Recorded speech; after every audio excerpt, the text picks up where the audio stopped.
എല്ലാവർക്കും നമസ്കാരം. ഇന്ന് റവയും ഓട്സും ഉപയോഗിച്ചിട്ടുള്ള ഈസി ആയിട്ട് ഇൻസ്റ്റൻ്റ് ആയിട്ട് തയ്യാറാക്കാൻ പറ്റുന്ന ഒരു അപ്പത്തിൻ്റെ റെസിപ്പി നോക്കാം. ആദ്യത്തെ സ്റ്റെപ്പ് ഒരേ അളവിൽ ഓട്സും റവയും എടുക്കണം.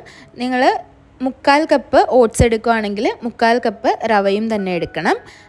ഓട്സും റവയും ആദ്യം ഒന്ന് പൊടിച്ചെടുക്കണം.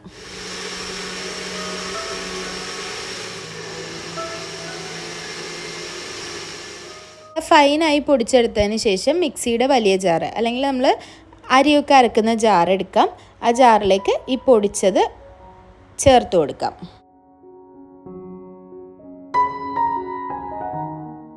ഇതിലേക്ക് 1 കപ്പ് തേങ്ങ ചിരവിയത് ചേർക്കാം. 2 ടീസ്പൂൺ പഞ്ചസാര ചേർത്ത് കൊടുക്കാം. 1 ടീസ്പൂൺ ഉപ്പ് ചേർത്ത് കൊടുക്കാം. 1/2 ടേബിൾ സ്പൂൺ ഈസ്റ്റ് ചേർക്കാം. ഈസ്റ്റ് എടുക്കുമ്പോൾ നല്ല ക്വാളിറ്റിയുള്ള ഇൻസ്റ്റൻറ്റ് ഡ്രൈ ഈസ്റ്റ് എടുക്കണം. എന്നാലാണ് ഇൻസ്റ്റൻ്റായിട്ട് വളരെ പെട്ടെന്ന് ഇത് പൊന്തി വരുള്ളൂ. ഇനി ഇതിലേക്ക് വെള്ളം ഒഴിച്ചു കൊടുക്കണം.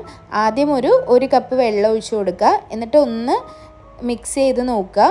നമ്മൾ സാധാരണ അരി അരയ്ക്കുന്നത് പോലെയല്ല, പൊടിച്ചത് കൊണ്ട് തന്നെ വെള്ളം കുറച്ചുകൂടി കൂടുതൽ ആവശ്യമുണ്ടാവും. ഇതൊന്ന് ആദ്യം മിക്സിയിലൊന്ന് അടിച്ചെടുത്ത് നോക്കുക. അപ്പോഴേക്കും കട്ടിയായിട്ടാണെന്നുണ്ടെങ്കിൽ ഇതിലേക്ക് കുറച്ചുകൂടി വെള്ളം ചേർക്കണം. എഗെയിൻ 1/4 കപ്പ് വെള്ളം കൂടി ചേർത്ത് കൊടുത്തിട്ടുണ്ട്. ആകെ 1.5 കപ്പ് വെള്ളമാണ് ഇതിലേക്ക് ചേർത്ത് കൊടുത്തിട്ടുള്ളത്. ഒരു തവണ അരച്ചെടുത്തതിന് ശേഷം ഇതിലേക്ക് കുറച്ചുകൂടി വെള്ളം ഒഴിച്ച് കൊടുക്കുന്നുണ്ട്. വെള്ളം ഒഴിച്ച് ഒന്നും കൂടി ലൂസാക്കി ഇത് അടിച്ചെടുക്കണം. സാധാരണ നമ്മൾ അപ്പത്തിൻ്റെ ബാറ്ററൊക്കെ അരച്ചെടുക്കുന്നത് പോലെ തന്നെ അരച്ചെടുക്കുക. വെള്ളം കുറവാണെങ്കിൽ ഇത് അരഞ്ഞു വരാൻ പാടായിരിക്കും. അതുകൊണ്ട് തന്നെ ആവശ്യത്തിന് വെള്ളം ഒഴിച്ച് അരച്ചെടുക്കുക. എന്നാൽ ഒരുപാട് ലൂസായിട്ട് അരച്ചെടുക്കുകയും ചെയ്യരുത്.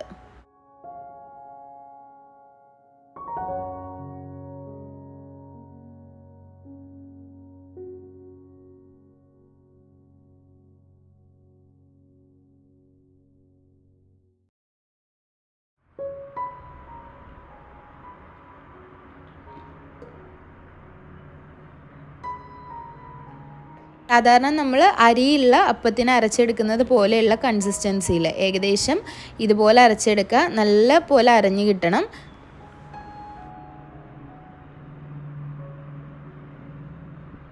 ഇനി ഈ ബാറ്റർ ഒരു 15 മിനിറ്റ് മുതൽ അരമണിക്കൂർ വരെ മാറ്റി വയ്ക്കാം.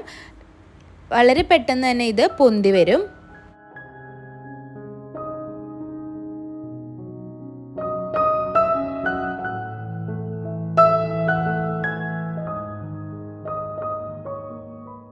ഇതിപ്പോൾ അരമണിക്കൂറിന് ശേഷം ബാറ്റർ നന്നായി പൊന്തി വന്നിട്ടുണ്ട്. ഇനി ഇത് നമുക്ക് സാധാരണ അപ്പം ചുടുന്നത് പോലെ തന്നെ ചുട്ടെടുക്കാം. ദോശ തവയിലോ അപ്പച്ചട്ടിയിലോ ഒഴിച്ച് ചുട്ടെടുക്കാം. 2 രീതിയിൽ ചുട്ടെടുത്താലും ഇത് നല്ല കറക്റ്റായി കിട്ടും.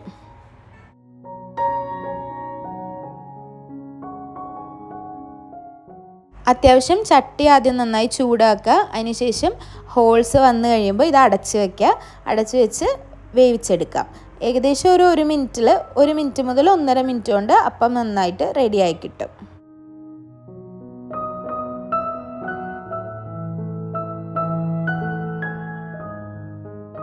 നല്ല സോഫ്റ്റായിട്ടുള്ള അപ്പമാണ്.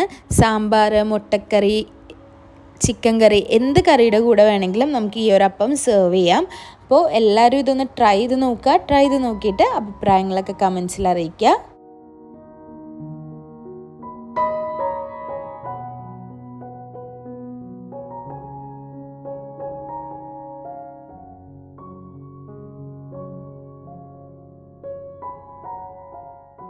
ഒരമണിക്കൂറിൽ തന്നെ എളുപ്പത്തിൽ ഉണ്ടാക്കാൻ പറ്റുന്ന നല്ലൊരു ബ്രേക്ക്ഫാസ്റ്റോ ഡിന്നറൊക്കെ ആയിട്ട് സെർവ് ചെയ്യാൻ പറ്റുന്ന ഒന്നാണ്. വീഡിയോ എല്ലാവർക്കും യൂസ്ഫുൾ ആയെന്നും ഇഷ്ടമായെന്നും വിചാരിക്കുന്നു. അപ്പോൾ വീഡിയോസൊക്കെ ഇഷ്ടമാവുന്നുണ്ടെങ്കിൽ ലൈക്ക് ചെയ്യുക, ഷെയർ ചെയ്യുക, സബ്സ്ക്രൈബ് ചെയ്യുക. അതുപോലെ നിങ്ങളുടെ ഫ്രണ്ട്സിനും ഫാമിലിക്കും ഈ ഒരു വീഡിയോ ഇഷ്ടമായിട്ടുണ്ടെങ്കിൽ ഷെയർ ചെയ്ത് കൊടുക്കുക. പിന്നെയും നല്ല നല്ല റെസിപ്പികളായിട്ട് കാണുന്നതായിരിക്കും. അതുവരേക്കും താങ്ക് യു.